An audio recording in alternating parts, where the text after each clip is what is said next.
The man trembled all over from the cold, but he still used his shaking hands to pry open the bullet in his hand and carefully spread the gunpowder on the wood. Then he broke off nearby branches and covered the gunpowder with them. This could be the only hope the man had for survival. He pulled out another bullet and began tapping it with the tip of his knife, but his trembling body made it impossible to focus. So he propped the bullet up with a branch and fixed the knife's tip in place. Finally, the fire was successfully lit. The man quickly leaned forward, rubbing his stiff, frozen hands. Once the fire grew a bit stronger, the man decisively took off his soaked clothes. He poured the remaining liquid onto his aching arm. The pain that shot through him made him howl in agony. But the real test was only just beginning. The man shoved a cloth into his mouth, then took the dagger. Groaning in pain, he wiped it clean. He clenched his teeth and drove the dagger into his wounded arm. The bullet lodged in his arm was successfully removed. But the man didn't dare waste any time. He stuck the dagger into the fire, then bit down on the cloth again. When the dagger turned red hot, he pressed it directly onto the wound. Immediately, thick smoke began rising from the seared skin. Although the bleeding was temporarily stopped, the man was on the verge of fainting, but the hunters trailing him had already picked up his scent,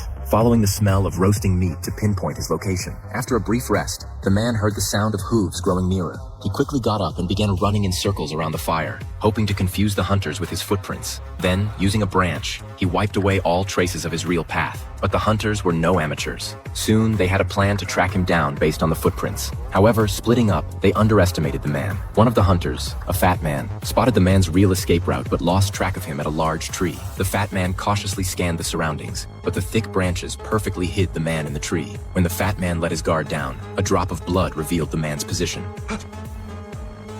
Just then, the man slipped and fell straight from the tree. Luckily, the fat man's body broke his fall. Meanwhile, the captain of the hunters realized something was wrong and quickly called his team together. Once assembled, they realized one person was missing. They rushed in the direction the fat man had gone, but when they arrived, the man had vanished without a trace. Now, back on the run, he quickly discovered a farmhouse at the foot of the mountain. But as he prepared to steal the farmer's horse, the sound of a bullet being loaded rang out behind him. He turned around and saw that it was the young house owner who had discovered him. But at this point, the weak man could barely stand. Without a second thought, the girl called her brother and helped the frail man into the house. The kind sister even thoughtfully bandaged his wounds. Soon after, the man of the house returned home and immediately grew wary of the stranger. The man offered to pay double the price for the horse, and the farmer agreed to let him stay for a short rest. But the man knew the hunters wouldn't stop until he was dead. So, before dawn, he stole the horse and quietly left. Sure enough, the hunters arrived shortly after, and the family who helped him nearly faced serious consequences. When they learned the man had stolen a horse,